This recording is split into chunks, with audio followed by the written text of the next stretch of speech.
Mais qu'est-ce que la petite bête fait? Oh, de l'épaule de porc confite. Chez les Mexicains, on appelle ça des carnitas. Chez nous, on appelle ça délicieux. Les carnitas sont une des recettes de tacos les plus populaires au Mexique. C'est comme un des plus grands classiques. Et ce qui est cocasse, c'est qu'en fait, ça goûte pas. Ça goûte pas le chili, ça goûte pas épicé. C'est le montage du taco et le fait qu'on travaille avec des parties grasses du porc. Donc, au Mexique, là, ils utilisent vraiment l'animal de A à Z. Mais au Québec, la merveille de cette recette, c'est une façon extraordinaire de cuisiner l'épaule de porc, qui est souvent une pièce qui est pas chère, qui est en rabais en circulaire à l'épicerie. Puis on sait pas toujours quoi faire avec. On se tente de faire des mijotés, la mijoteuse, ta. On va le faire confire. Donc oui, il va cuire dans son gras, mais avec des assaisonnements vraiment délicats de l'orange, de la lime, de la coriandre, de l'oignon, de l'ail. Et c'est hyper savoureux. Ça serait bon sur du riz. Ça serait bon évidemment dans des tacos. Ça serait bon pour du meal prep, pour vos lunchs de la semaine. Peu importe comment vous allez le cuisiner après, ce porc-là est extraordinaire. Alors je vous montre tout de suite comment on fait.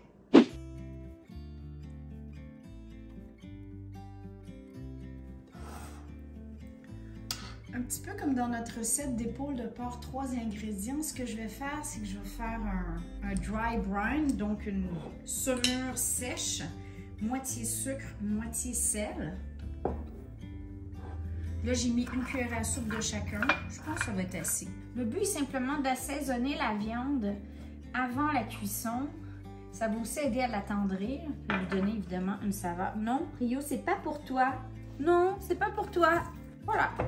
On garde au frigo 1 à 2 heures dans cette saumure. Après ça, je vais simplement le rincer rapidement et on va procéder au suite de la recette. Et pour donner un extra saveur, je vais faire saisir mes morceaux de porc. C'est facultatif. C'est de l'épaule de porc que j'ai coupé en gros morceaux. Donc le zeste et le jus d'une orange.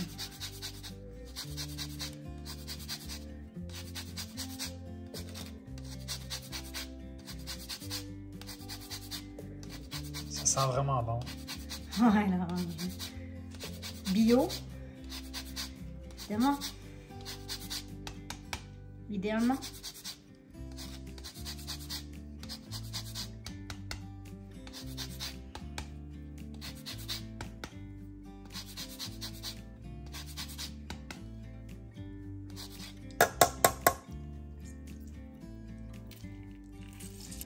Et un peu de zeste de lime. Celle-là est très grosse, fait que je vais mettre la moitié et la moitié du jus de la lime aussi. L'équivalent d'un petit oignon ou d'un demi-gros oignon. Une échalote. 4 gousses d'ail. Tous les assaisonnements. Et là, qui dit porc confit, dit un peu de la graisse. Donc, votre épaule, on l'a nettoyée. On a fait fondre les extras de graisse qu'il y avait sur l'épaule. Donc, achetez une épaule qui est avec la couenne, avec le plus de gras possible, on s'entend. Sinon, vous pourriez utiliser du lard qui se vend là, comme ça. Tout ça, tout ça, tout ça. Tant qu'à en avoir. Et là, on va le faire cuire à découvert 2 à 3 heures sur le rond, comme ça on peut garder l'œil. Et je vais virer les morceaux au courant de la cuisson. Je vais surveiller, je vais voir si tout se passe bien. Ça va sentir très bon dans la maison. OK. Après 3 bonnes heures de cuisson, on voit que la viande se détache toute seule. Donc on va délicatement retirer les morceaux. Ça sent tellement bon là.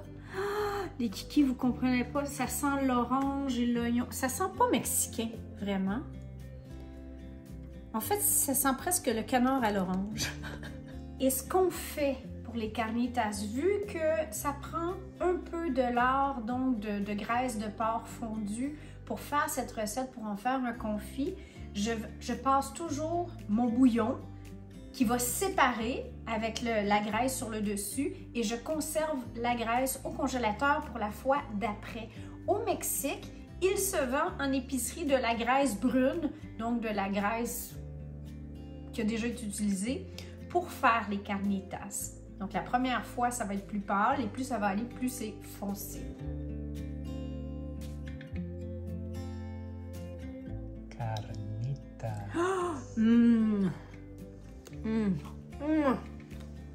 Dios mio. Alors, si on était au Mexique et si vous faites ce repas pour recevoir plein d'amis, c'est une super belle option, pas cher pour un pique-nique, pour une fête, un anniversaire extérieur, sans avoir à rusher sur le barbecue toute la journée, ça se fait tout seul. On sert avec des tortillas et on garnit, on met la viande tout simplement. Comme c'est du porc et que c'est très savoureux et assez gras, je recommande d'avoir toujours une petite marinade, soit mes oignons marinés qui sont déjà sur le site, soit des jalapenos, des légumes marinés. Moi, j'adore ajouter des chicharrones, de la couenne de porc frite, ça met un petit croquant. Et un peu de coriandre, de l'oignon haché et c'est tout. Vous êtes rendu au paradis. Mais moi, aujourd'hui, je ne ferai pas de tacos. Savez-vous qu'est-ce que je vais faire? Je vais faire ça. La bouchée de la chef. Oh my God. C'est tellement bon.